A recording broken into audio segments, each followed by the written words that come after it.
নারী তুমি হাসলে দোষ, নারী তুমি কাঁদলেও দোষ, নারী তুমি সাজলে দোষ, নারী তুমি না সাজলেও দোষ বেমানান। নারী তুমি খেলে দোষ, নারী তুমি না খেলেও দোষ। নারী তুমি কাঁদলে হয় ডং, নারী তুমি না কাঁদলে হয় বেহায়া। নারী তুমি মা হলেও দোষ, নারী তুমি মা না হলেও দোষ। সত্যি তুমি বেমানান গো, এই সমাজ তোমার দোষটাই দেখলো। এই সমাজ পারল না তোমার মর্যাদা দিতে, এই সমাজ পারল না তোমার সম্মানটা দিতে। কারো অবহেলা নিয়ে মন খারাপ করবেন না, মনে রাখবেন দামি জিনিস সবাই অ্যাফোর্ড করতে পারে না, সস্তা জিনিসের ভিড়ে মানুষ বেশি থাকে।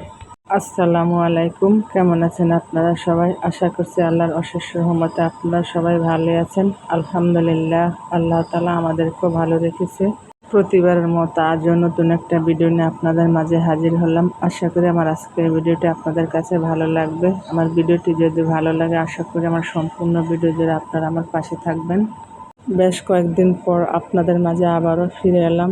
ব্যস্ততার কারণে আপনাদের মাঝে আগের মতো রেগুলার অ্যাক্টিভ হতে পারতেছি না, কারণ বাচ্চাদের মাদ্রাসা খুলে গিয়েছে, তাদেরকে মাদ্রাসায় নিয়ে আসা যাওয়া করতে হয়। সব কিছু মিলিয়ে খুব ব্যস্ততার মধ্যে দিয়ে দিন পার করতেছি। কারণ যারা স্কুল গোয়িং মা আছেন, মাদ্রাসা গোয়িং মা আছেন, তাদের ছেলে মেয়েদেরকে প্রতিদিন মাদ্রাসা নিয়ে আসা যাওয়া করতে গেলে অনেকটা সময় লাগে। তারপরে তো আবার সংসারের কাজকর্ম আছে, সব কিছু করে বাচ্চাদের সামলিয়ে সময় পেরে উঠতে পারতেছি না। সেজন্য আগের মতো রেগুলার অ্যাক্টিভ হতে পারতেছি না। আর যত দিন যাচ্ছে ততই ব্যস্ততা বেড়েই চলতেছে, কারণ ছেলে মেয়েকে নিয়ে মাদ্রাসায় যেতে হয়, তাদেরকে মাদ্রাসা থেকে আনা নেওয়া করতে হয়। সব মিলে অনেক ব্যস্ত সময় পার করতেছি। সংসারের কাজকর্ম, ছেলে মেয়েকে সময় দিয়ে সমস্ত দিন পার করে দিতেছি। যাই হোক, ভিডিও শুরুতে এসে যারা আমার ভিডিওতে ক্লিক করেছেন, প্রত্যেকের কাছে অনুরোধ রইল, প্লিজ আমার ভিডিওতে একটা লাইক দিয়ে ভিডিওটি কন্টিনিউ করুন।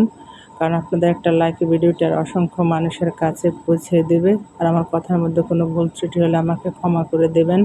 আর আমার ভিডিওর কোনো অংশ যদি ভালো লেগে থাকে, প্লিজ আমার চ্যানেলটি সাবস্ক্রাইব করে আমার পাশে থাকবেন। সাথে থাকা বেল বাটনটি ক্লিক করে অল অপশনটি সিলেক্ট করে রাখবেন। যখন কোনো নতুন ভিডিও আপলোড করবে, সাথে সাথে নোটিফিকেশন পেয়ে যাবেন। তখন সময় সুযোগ করে আমার ভিডিওটি দেখে নিতে পারবেন। আর যারা অলরেডি কাজটি করে নিয়েছেন, সবাইকে অসংখ্য ধন্যবাদ। যাই হোক, ভিডিও শুরুতে দেখেছেন কিছু বাজার নিয়ে এসেছিলাম, আর বাজারগুলোকে গুছিয়ে নিলাম। তারপরে এই তো একটা তরমুজ নিয়ে এসেছিলাম, আর তরমুজটা দেখতে মাশাআল্লাহ খুবই সুন্দরই হয়েছিল। কিন্তু উপর দিয়ে সুন্দর হলে কি হবে, কিন্তু খেতে একদমই মিষ্টি না। সেজন্য তরমুজের মধ্যে আর একটু চিনি মেখে ছেলে মেয়েকে নিয়ে খেয়ে নিয়েছি। আর আমার ছোট ছেলে তো মিষ্টি খুবই পছন্দ করে, আর মিষ্টি হয়নি দেখে আমার ছেলে বলতেছে আম্মু একটু চিনি দিয়ে দাও। এরপরে এই তো একটা পার্সেল এসেছে আমার, আর পার্সেলটাকে খুলে নিলাম। আর আমার আজকের ভিডিওটা হলো 3-4 দিনে মিলে করা। সময় ব্যস্ততার কারণে ঠিকমতো ভিডিও তৈরি করতে পারতেছি না, তাই 3-4 দিন মিলে ভিডিওটা তৈরি করে নিয়েছি। এরপরে এই তো দুপুরের খাওয়া দাওয়া শেষ করে মেয়েকে নিয়ে একটু মার্কেটে যাচ্ছিলাম। মেয়ের কিছু বই বাকি ছিল, বই আনার জন্য। আর আমার ছেলে তো মহা খুশি, ওই মার্কেটে যাবে। ওই যেখানে যাক না কেন খুব খুশি হয়। বাসায় যেরকম দুষ্টামি করে, আর বাহিরে গেলেও খুব দুষ্টামি করে। আর দুষ্টামির যন্ত্রণা আমি খুব অতিষ্ঠ, কোনো কথা শুনতে চায় না। কিছু কিছু মানুষ আছে দুষ্টামি খুবই পছন্দ করে, আবার কিছু কিছু মানুষ আছে দুষ্টামি একদমই পছন্দ করে না। তবে বেশিরভাগ মানুষই আমার ছেলেকে পছন্দ করে, মাশাআল্লাহ তার দুষ্টামিও পছন্দ করে। দু একজন একটু বিরক্ত হয়। যাই হোক, ছোটো বাচ্চা কী করার আছে। যখন দুষ্টামি করে তখন এত বিরক্ত লাগে কেউ বলবো। আর মাঝে মধ্যে এমন কথা বলে, কথা শুনলে মনটা একদম শান্ত হয়ে যায়। মাশাআল্লাহ এত সুন্দর করে গুছিয়ে কথা বলে, আর কথাগুলো আমার কাছে শুনতে খুবই ভালো লাগে। আর আমার ছেলের কথা শুনলে আমি অবাক হয়ে যাই, আমার কাছে খুবই ভালো লাগে। আমার বিশেষ করে আমার ছোট ছেলের কথা। আমার বড় ছেলে বেশি একটা কথা বলে না, একটু কম কথা বলে। তবে সব ছেলে মেয়ে সমান হয় না। আর আমার ছোট ছেলে মাশাআল্লাহ আমাকে বলে আম্মু আমি ইনকাম করে তোমাকে সোনার মালা, সোনার দুল কিনে দেব, আইফোন কিনে দেব, এই সমস্ত কথা বলে আমাকে খুশি করার জন্য, মাশাআল্লাহ। যাই হোক, এরপরে এই তো বই কেনার জন্য মার্কেটে চলে আসলাম। আর মার্কেটে এসে অনেক দুষ্টামি করতেছে, অনেক ডাকাডাকি করার লাগে। যাই হোক, তারপরে এই তো দোকানে এসে বইয়ের লিস্ট দিয়ে দিলাম, ওনারা বইগুলোকে এক এক করে বাহির করে নিতেছে। আর এদিকে আমার ছেলে খুবই দুষ্টামি করতেছে, খুবই মজা করতেছে।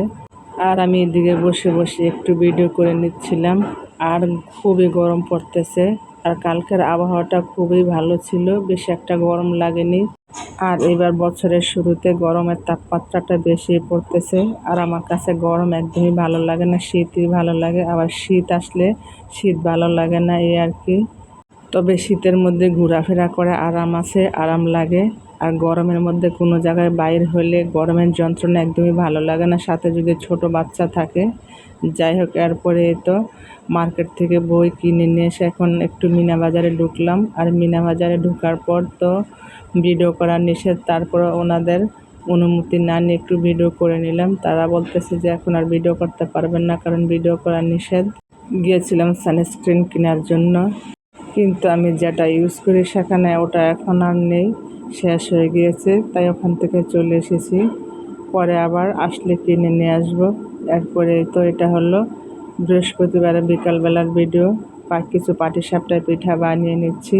আর পিঠাগুলো মাশাআল্লাহ দেখতে খুবই সুন্দর হয়েছে। আর আমি অনেকগুলো পিঠা বানিয়ে নিলাম। কিছু পিঠা বাসার জন্য রাখবো, আর কিছু পিঠা আমার আত্মীয়র বাসায় দেবো, সেজন্য আমি অনেকগুলো পিঠা বানিয়ে নিলাম। আর এখন ব্যস্ততার কারণে বেশি একটা পিঠা বানাই না, কারণ ছেলেমেয়েকে নিয়ে দৌড়াদৌড়ি করতে এমনি অনেক সময় পার হয়ে যায়, এমনি বিরক্ত হয়ে যায়। তাই বেশি একটা পিঠা বানাই না, মাঝে মধ্যে বানাই আর কি। আর এখন সময় বাইর করতে পারি না, একটা সেকেন্ডকে 10টা ভাগে ভাগ করে চলি, তারপরও সময় বাইর করতে পারি না। আর সময়ের মূল্য অনেক বেশি, সময় মতো সব কিছু করতে না পারলে সব কিছু উলটপালট হয়ে যায়। তাই আমি সব সময় এখন ব্যস্ততার মধ্যে থাকি, সময়কে মূল্য দিই, সময়ের মূল্য দেওয়ার চেষ্টা করি। সময় মতো যদি সংসারের কাজগুলো গুছিয়ে করতে না পারি, তাহলে বাচ্চাদের খাওয়া দাওয়া, বাচ্চাদেরকে মাদ্রাসা আনা নেওয়া পড়তে গেলে অনেক দেরি হয়ে যায়। তাই আমি সব কিছু সময়ের মধ্যে শেষ করে, যাতে আমার বাচ্চাদের মাদ্রাসা যেতে দেরি না হয়, বাচ্চাদের খাওয়া দাওয়া দেরি না হয়। আসলে মায়েদের কোনো অবসর নেই কোনো ক্লান্তি। তারা শত কষ্টের মাঝে সংসারের সমস্ত কাজ গুছিয়ে বাচ্চাদের সামলিয়ে রাখার চেষ্টা করে, যাতে বাচ্চাদের কোনো কষ্ট না হয়, বাচ্চাদের সব আবদার পূরণ করে। আসলে সময় যত যাচ্ছে ব্যস্ততা ততই বেড়ে চলেছে।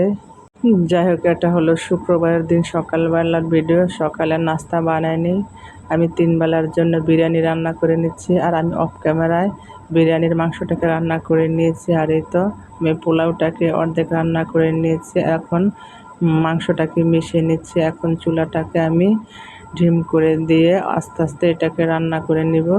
আর আমার ছেলেরা তো বিরিয়ানি পেলে মাশাআল্লাহ খুবই পছন্দ করে।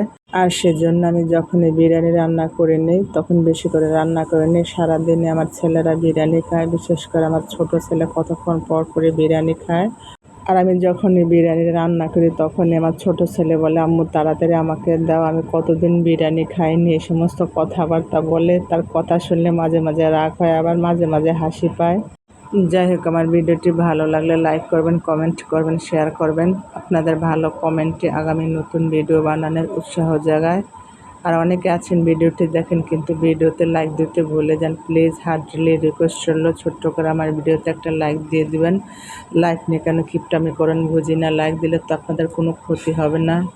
মনে হয় আপনারা হিংসা করে আমাকে লাইক দেন না। প্লিজ একটি করে লাইক দিয়ে যাবেন। আর লাইক দেখলে মোটিভেট হই, নতুন ভিডিও বানানোর আগ্রহ বাড়িয়ে দেয়।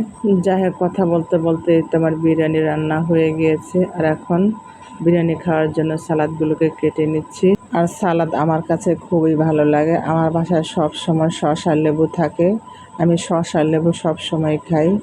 আর সালাদ লেবু ছাড়া আমার একদমই চলে না। আমি প্রতিনিয়ত ভাত খাবারের পর লেবু আর শসা খাই, বিশেষ করে লেবু না হলে একদমই চলতো না। আমি লেবু প্রতিনিয়ত 3-4 বেলা খাই। আমি ভিডিওতে ভয়েস যাওয়ার সময় আমার আশেপাশ থেকে অনেক নয়েজ চলে আসে, প্লিজ সবাই ক্ষমা সুন্দর দৃষ্টিতে দেখবেন। যাই হোক, এই তো আমার সালাদ, শসা, লেবু কাটা হয়ে গিয়েছে। আর এদিকে আমার ছেলে বলতেছে, আম্মু আমাকে তাড়াতাড়ি বিরিয়ানি দাও। আর এই তো আমার ছেলেকে বিরিয়ানি দিয়ে দিচ্ছি, কখন বিরিয়ানি খাবে পাগল হয়ে আছে। যাই হোক, সামনের দিনগুলো যেন সবার খুব সুন্দর ও মঙ্গলময় হয়, সে দোয়া সবসময় থাকবে। সেই দোয়া এবং ভালোবাসা নিয়ে আজকের ভিডিওটা শেষ করে দেই। সেই পর্যন্ত আল্লাহ তাআলা আপনাদের ভালো রাখুক, সুস্থ রাখুক। আমি আমার পরিবারের জন্য দোয়া করবেন, আমিও সবার জন্য দোয়া করি। আল্লাহ পাক যাতে সবাইকে ভালো রাখে, সুস্থ রাখে। আল্লাহ হাফেজ, আসসালামু আলাইকুম।